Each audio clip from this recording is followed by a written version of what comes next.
Hi, my name is Elizabeth Valenzuela and I have another recipe for you. I'm so excited to be sharing with you how I make my albondigas. Albondigas is meatball soup. Everybody does it different. Everybody adds different things, but I'm going to be doing it the way my mom taught me, and it's just meat and potatoes. I love meat and potatoes, and so as you follow my recipe, as you follow how I make it, if you want to add whatever you would like to add, you go right ahead, but I'm going to show you how I make it. And this is another one of the dishes that she showed me how to make when I got married. My husband loves it, all my kids love it, and there's so many things that you could do with it. So I'm going to show you what I put in my recipe. So I take 80-20 ground beef. I love cilantro, and so then I put cilantro in here. You put like just one thing of cilantro.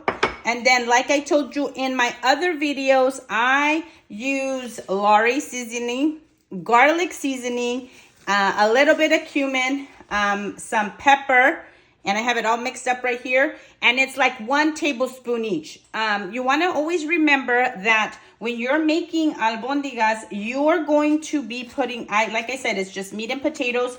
And so the potatoes sometimes will take the salt out. So you always want to make sure that you put enough, and it's trial by error. So then you get everything, all the seasonings, and you mix it really, really good. You're mixing it. I want to show you that I'm mixing it.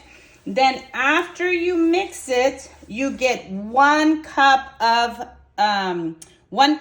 rice. And you're probably saying, well, how much meat did you use? I used like 3 pounds. This is 3 pounds of meat. So then you put 1 cup of rice, and then you use an egg to seal it.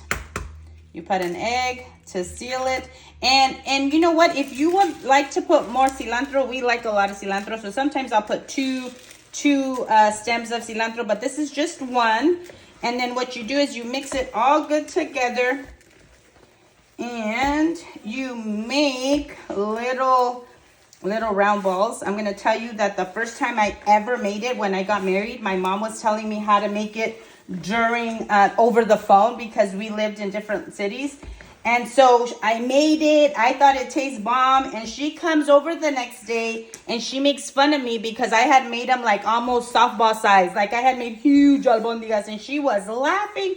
She's like, you just want people to just eat 1 and that's it, right? So what you do is I always wear gloves. And like I said, I like to wear gloves. So then you get a little bit and you just have to do it like this size.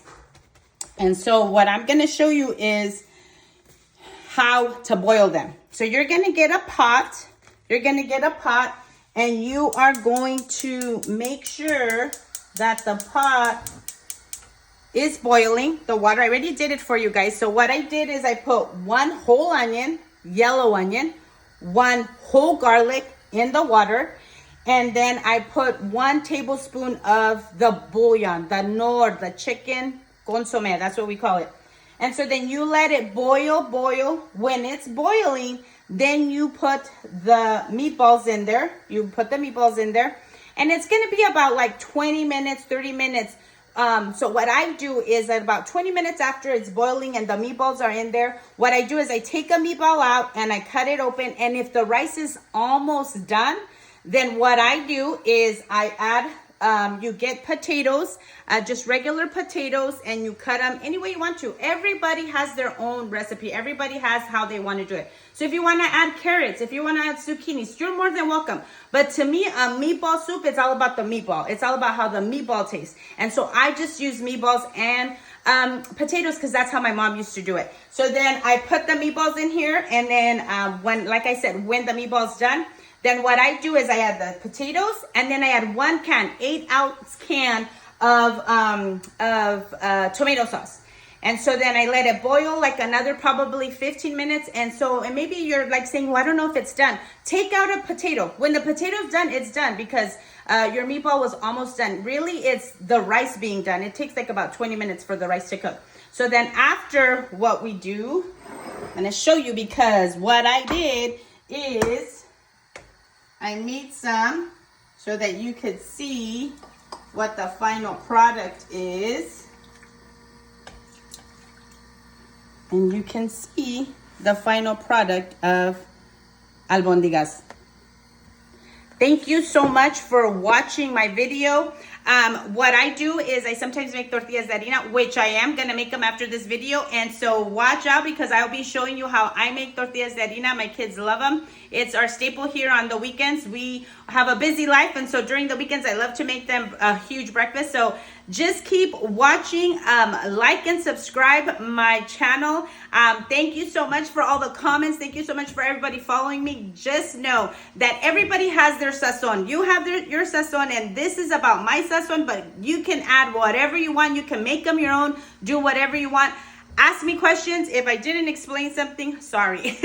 Have a good day and God bless you.